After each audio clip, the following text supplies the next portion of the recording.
difficult to follow, but try to remember where we were in this episode. This guy, Philip Swan, is being accused of killing Sidney Cohen, who was kind of double-crossing him.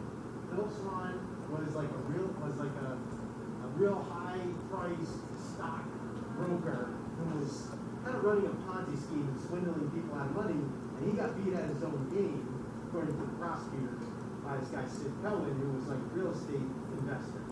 And Philip Swan was not happy about this, and according to the prosecutor, shot Sid Cohen in the back of the head. And then they prosecute him, and he's been sitting in prison for 8 years. Now he's got a new case, a new trial on appeal, because there's witnesses who are changing their story, and the body that was dug up has this bullet hole, and the prosecutor initially said that he slit Sid Cohen's throat, that he used a knife, not a gun. So there seems to be conflicting evidence, and now they're arguing about this in trial, and the phase that we're at in the trial system is at closing arguments. So you're going to hear the summary of both sides' cases. You're going to hear from the defense first, and then the prosecutor second. You decide who you believe, whether or not he's guilty or not guilty. And then, obviously, because it's law and order, there's a twist at the end here. So you've got to ask yourself, do you believe that Philip Swan is actually going to get away with this or not? Keep an eye and ear out for this kind of trial stuff. We're into closing arguments right now, and then we'll see what you think of the eventual verdict in the end.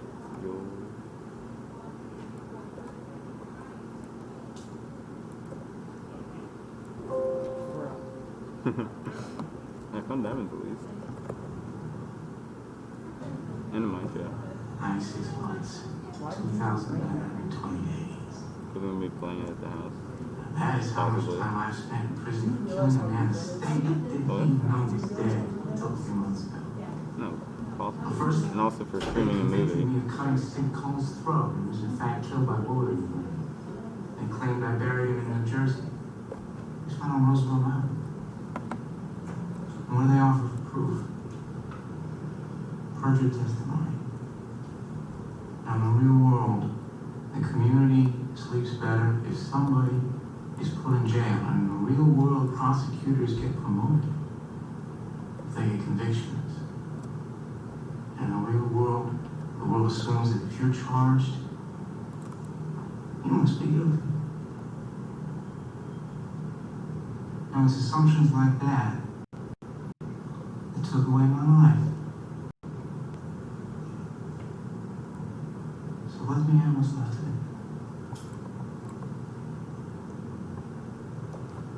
Philip Swan has a pretty romantic figure, doesn't he? He's the charming, high-stakes hustler, and a very personal genius who likes to pick the pockets of his wealthier friends. So he's the kind of guy that we really love. I'm secretly envy. But behind that very entertaining facade lies one cold, very ugly fact. Philip Swan put a bullet into the skull of an unarmed old man, and he did it as just one more chore to do that day. That's the side of Philip Swan he didn't see. It means that he is not the boy genius of Wall Street, but just an inept swindler who got beaten in his own game by Sid Cohen. Obviously, Philip Swan desperately wants the acceptance of his wealthy friends and the financial world, and now he wants you to embrace him. Don't be seduced. Beware of that man. Behind the smiles and jokes is the monster that put a bullet in Sid Cohen's brain.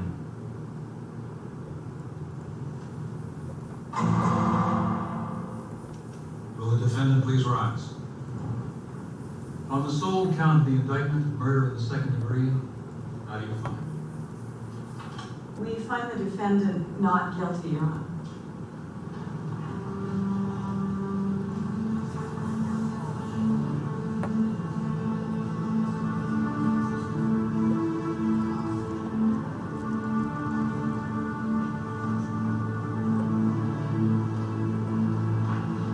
Philip Swan threw an acquittal party at 21. 8 years in prison. I'm surprised he didn't throw a ticker tape parade. It's premature. Swan may not have a law degree, but my guess is he's well acquainted with double jeopardy. I'm not talking about Cohen's murder, I'm talking about Russell Bobbitt. You think Swan got to him? If he bribed Bobbitt, it's tampering with a witness, it's hindering a prosecution. Brian Bobbitt with what? He's been in jail, bankrupt for the past 8 years. Yes. Ben Stone.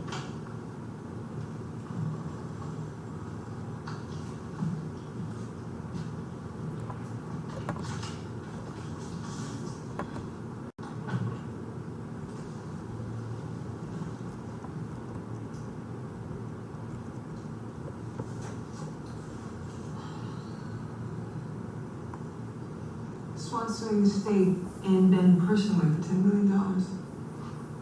Everything from malicious prosecution to civil rights violations.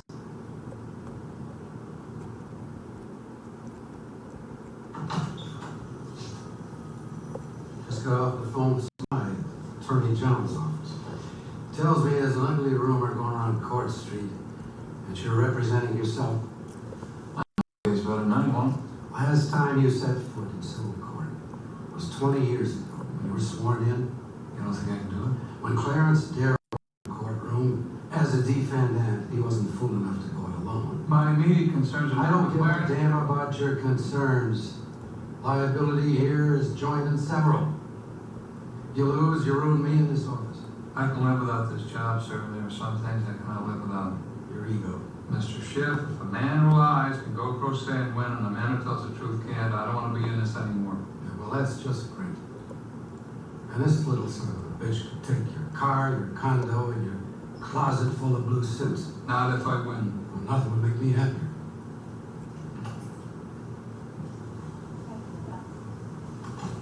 I can come back.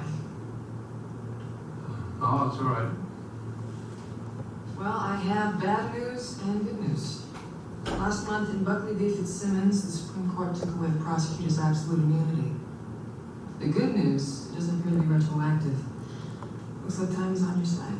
Unfortunately, Mr. Swan is claiming that the alleged malfeasance continues right up to his acquittal in the second trial.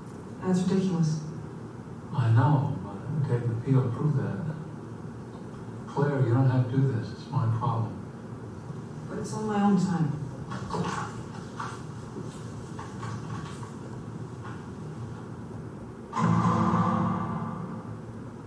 Mr. Stone, referring to Schedule A of your 1984 federal return, which has been marked plaintiff 71. Haven't you wasted enough time?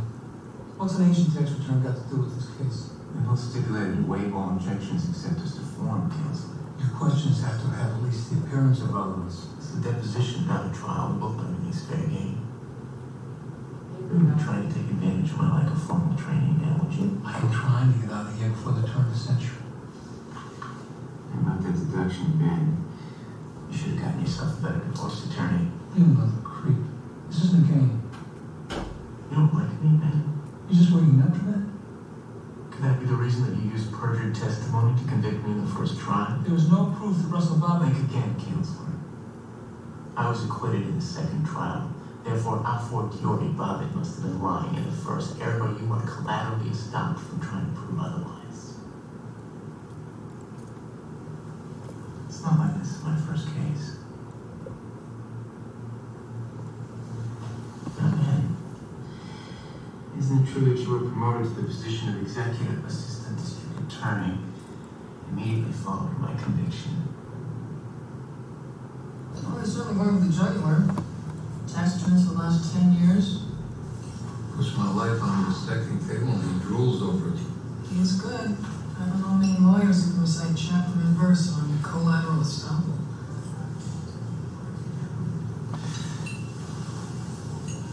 What did he say right after